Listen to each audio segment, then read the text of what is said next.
There's people that walk into a room and they just own that freaking room. I want to do that. Whenever I go to a lecture, if there's a good speaker or someone that really resonates, I'm like, what do they do? How do they talk to the audience? How can I emulate that in my day to day? How can I do that when I'm talking to a patient, when I'm leading my staff, leading my team?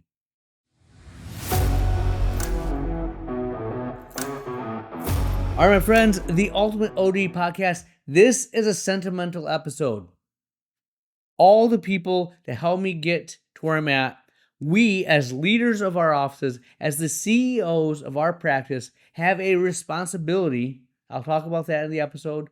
Closing thought of the episode. This is the Ultimate OD podcast. Here we go.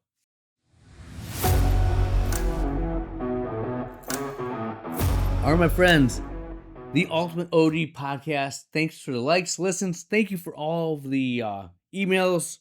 I try to get them as quick as I can. Life is good right now. We are building, we're growing. I'm having a lot of fun training the new associate, and I really feel, I kid you not, I feel like I'm witnessing where my future is going.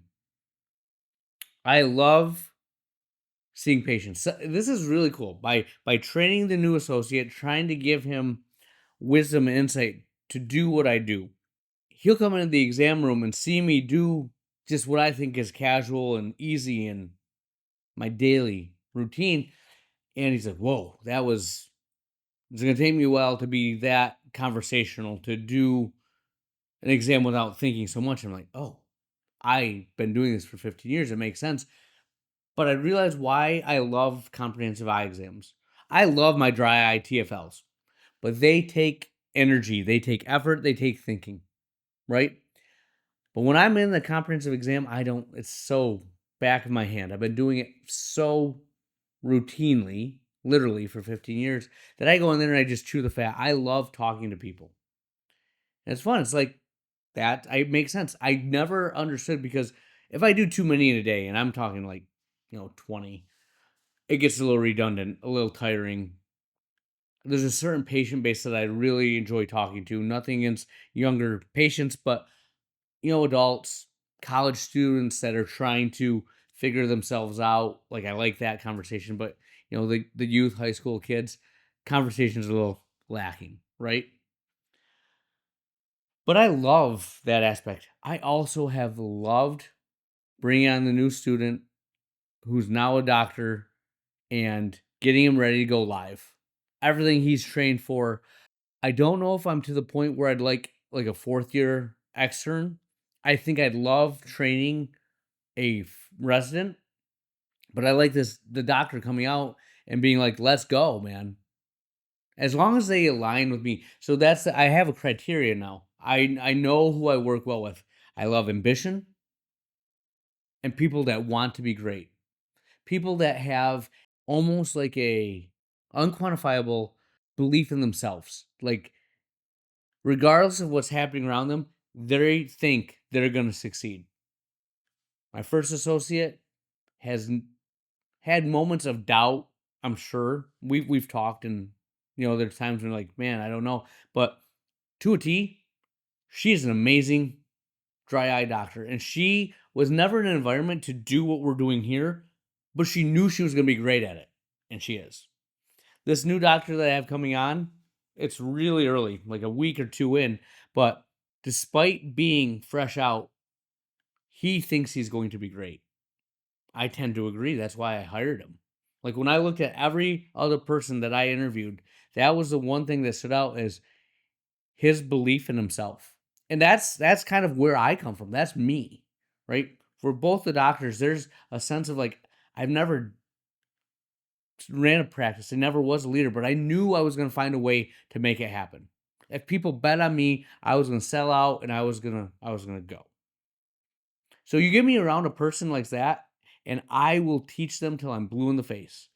My methods may not be what they would expect, but trust me, I think they're going to work. Proof is in the pudding. Check back in 6 months. But that is what this episode is about. I've been blessed with amazing mentors. And Martin Carroll sticks out, but Dr. Klein, Sarah Klein, Keith Tyler, Elizabeth Wiles, Janice McMahon. I think of all the people I interacted with. I if you're listening to this, and honestly, you're one of the people that helped me get here. I'm sorry I didn't say your name because there's so many people. Pretty much every doctor I worked with at ICO on my rotations, there were doctors that were better than others. At the Saginaw VA, I had so much fun with Dr. Flegel. I'm drawing blanks on the other two names, but they all showed me what it takes to be an eye doctor. I took nuggets from each and every one of them to be as good as I possibly can. Marty is the OG. He is the person that I've been trying to emulate. I've been trying to be my version of him ever since I left the Cheyenne Vision Clinic in 2010.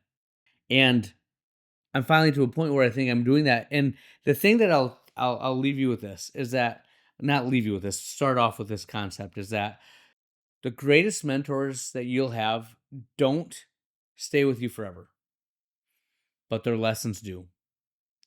And as I'm training the new doctor, one of the things I started off with is we set our goals for 90 days. We did it for the clinic, but I had him do it for life too. And things that I wanted him to think about. He's starting his life, finances, relationships. Where do you want to be in a year, man? Let's work this back to 90 days. So we went a year out and then we worked it back. And there's a lot of things that, I wish there's a lot of things that people just kind of gave me nuggets. And I didn't understand it fully of what they meant by it. But now when I look at it, I'm like, oh, that's what they were trying to do. And I'm trying to pay that forward. And I said that to him as like, dude, I'm only doing this for you because so many people did it for me and I can never repay them. Someday you'll be in a position, I hope you pay it forward like I am right now. And that's the thing is you realize that at a certain point you stop becoming a student, you become the teacher. It's a crazy paradigm shift. When I first started the practice cold, I got, they always bring the practice owners to these meetings, these luncheons, etc. And I was always the youngest guy in the room. Always trying to soak up wisdom. There's a doctor in Michigan, he's retired now, Gary Anderson. And he looked at me like, what is this young buck doing, man? But he helped me out. He gave me some wisdom. From afar, I would see what he was doing, and it was just cool. It's fun to be in that position now. And the weird part is this transition, you don't really notice when it happens. You're just like, at what point did I start mentoring other people? Right? It's more pronounced now because my first associate, although I'm like 12 years her senior in terms of practicing, I saw her more as an equal because she came in already practicing at a high level, knew that. But there's little nuggets, wisdom I've tried to drop along the way. I'm trying to develop her, but it's a stark contrast now with student to first time being a doctor. Like that's a night and day difference. And I'm like the old dog right now, right? But there's so much wisdom I can pass on. And I'm trying to do that. And it's so much fun. And what I'm trying to do for them is what my mentors, like I said, the great doctors, great business owners, and not always in the optometry space. In other industries, I have had the ability to talk to them. How do they run their business? What do they do? And I'll go to I went to a physical therapist physical therapist. And 3 years in, he was the only person in the office. He's doing everything on his own. And I saw so much potential. I related to where he was at. And I tried to if you gave my card, appreciate your time, man. When it comes to the business, anything, if you have any questions or whatnot, reach out. I would be more than happy to help them out.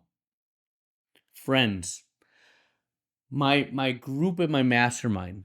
Like I've had people in the group that they've fallen off. And the thing that you'll realize as you go through this journey is that change is inevitable. The leaders that were there, there's different people part of the group. You build camaraderie and you don't know when it's going to be done. So I've realized that you have to get more than just knowledge. It's perspective on how you see things, the standards that they hold themselves to, the confidence in the way they carry themselves.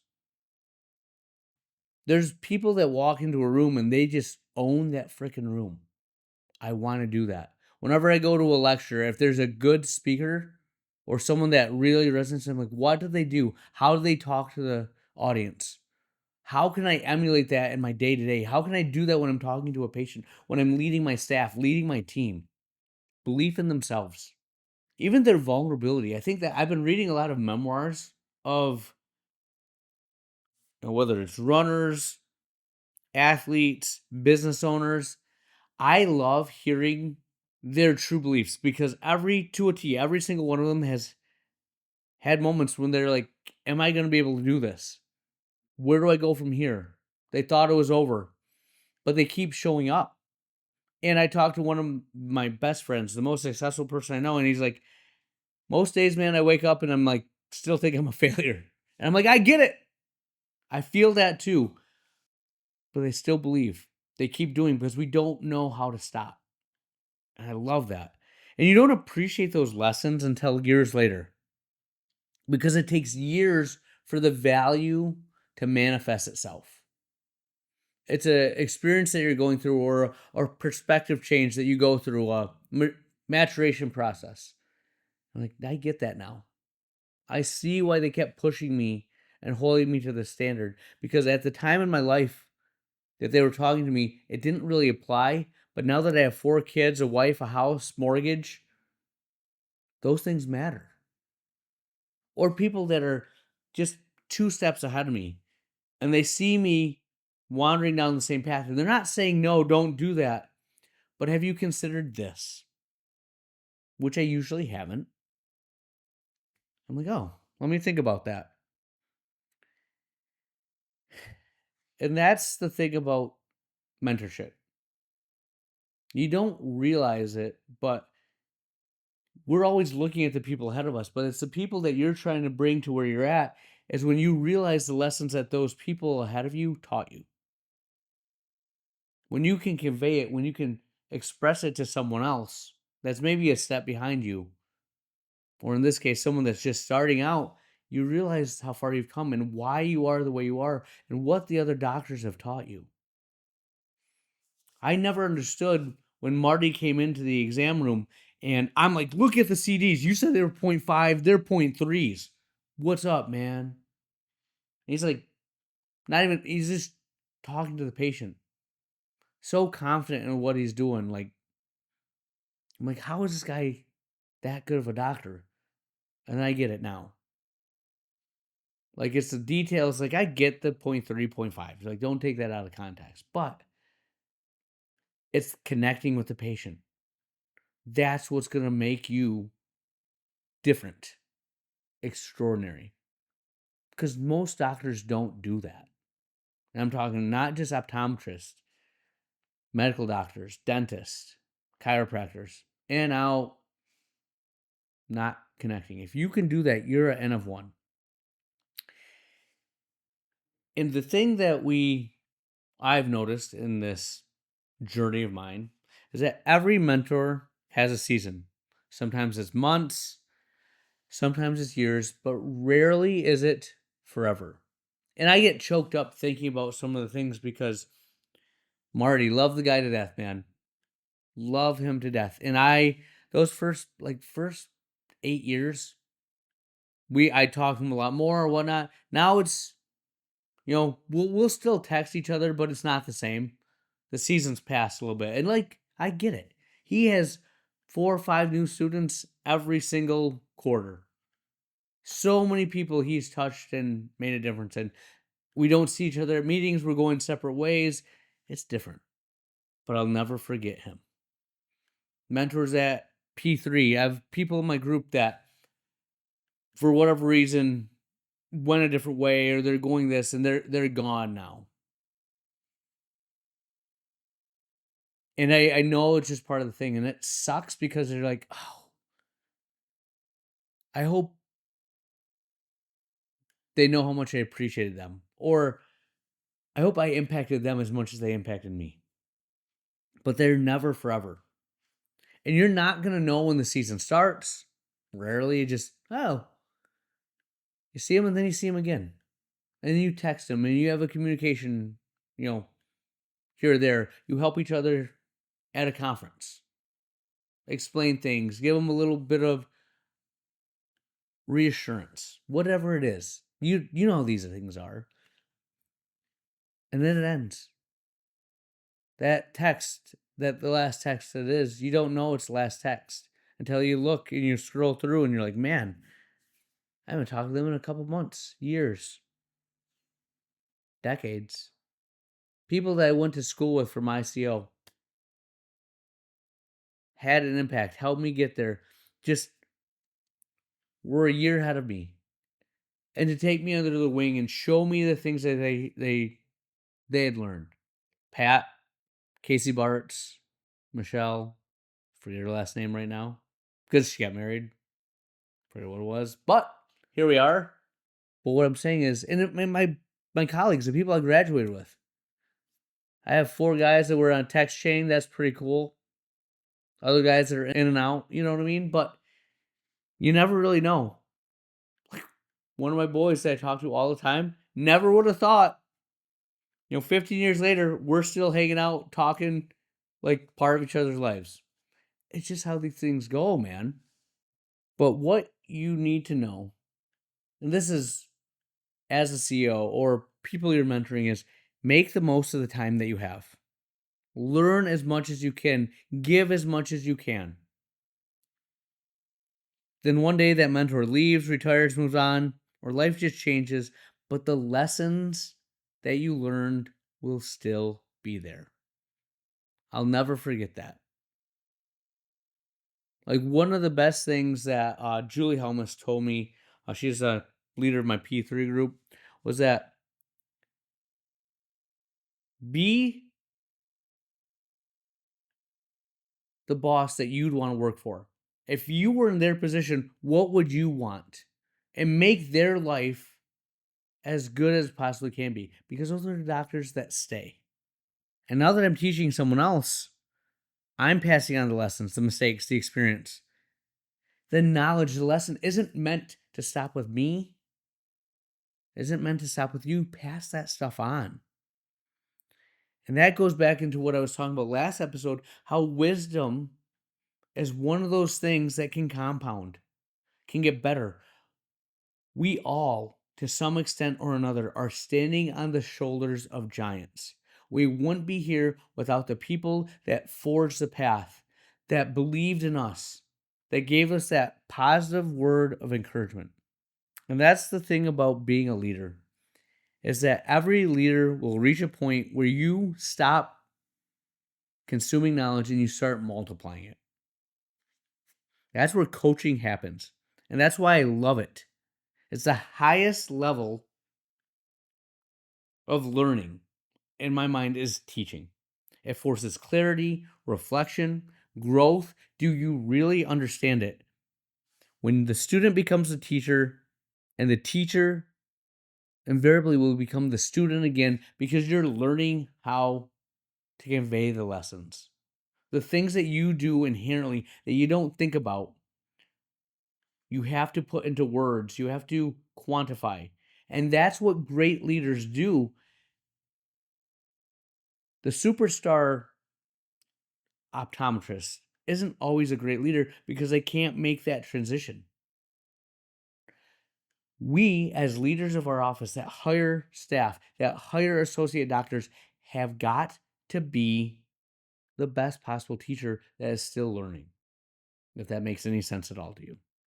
So what I want you to do right now is just take a step back. This is a moment of gratitude. We cannot have enough gratitude in our lives, but think about all the mentors that have got you to where you are. Just even if you can't reach out, if you can't text them, look them up on LinkedIn or whatever.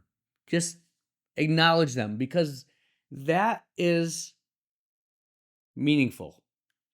And figure out those lessons and apply it to what you teach. Pass it on. Who shaped you? What's the best lesson you've ever got? It might not even be related to optometry or business. It might be in life. And then think about, who are you investing in outside of yourself? Outside of your wife and kids? Who are you just looking at in the optometric world community and trying to make better? Because someone did that for you. That's why you're listening to this podcast. That's why you're in the seat you're in. Mentors have seasons, but their impact can last a lifetime. I want me to have that impact on someone else. I want to be Martin Carroll to as many doctors as I possibly can be. Because he'll never know, as much as I tell him or whatnot, the impact he had on me. And those other doctors I listed, and all the people that have bumped into me, I've been fortunate enough to rub elbows with them. What they've done to help me get to where I'm at. I want to pay that forward. I want you to pay it forward. That's what I got. We'll have more for you next week. We're aware, has the time gone? We've come to the closing thought of the episode, and I want you to think about this. This is something that I heard on a podcast. I think it was Modern Wisdom, and it says, what we're praised for in public, we often pay for in private. And it's that OCD mentality of, I'm not going to get anything less than an A on this test. I'm going to study my tookus off. Really is probably why I pushed away a lot of people that could have been really good friends, because I wasn't going to let any distractions do this. My insecurity in myself forced me to work harder than I probably had to. But that insecurity also has left me wanting in other areas of my life, right? What you are praised for in public, you pay for in private. And that's, again, probably from the things I'm reading. When you look at all these great actors, athletes, business owners, they're great. They have this way of operating. But then you look at their life. Steve Jobs is a perfect example. Innovator, just an N of one that people looked at. But because he was the way he was, the things he accomplished, his personal life was a mess. Not really one that I'd want to take with me. I'd want to trade places for. I'd want his success, but I wouldn't want the rest of the life that came with it. And it's just a fun thought process to think about, of looking at the things that make people great, and then behind closed doors, how does that affect their life? How does that affect their interactions? How does that affect their aspirations or shortcomings? Because no matter how successful people are, they all have moments of self-doubt. They have bad times. And sometimes they can be really stinking low. Read a biography or two, right? So think about that. Know that not all that glitters is gold. Not all who wander are lost. That's what I have for you. Dr. Lily out.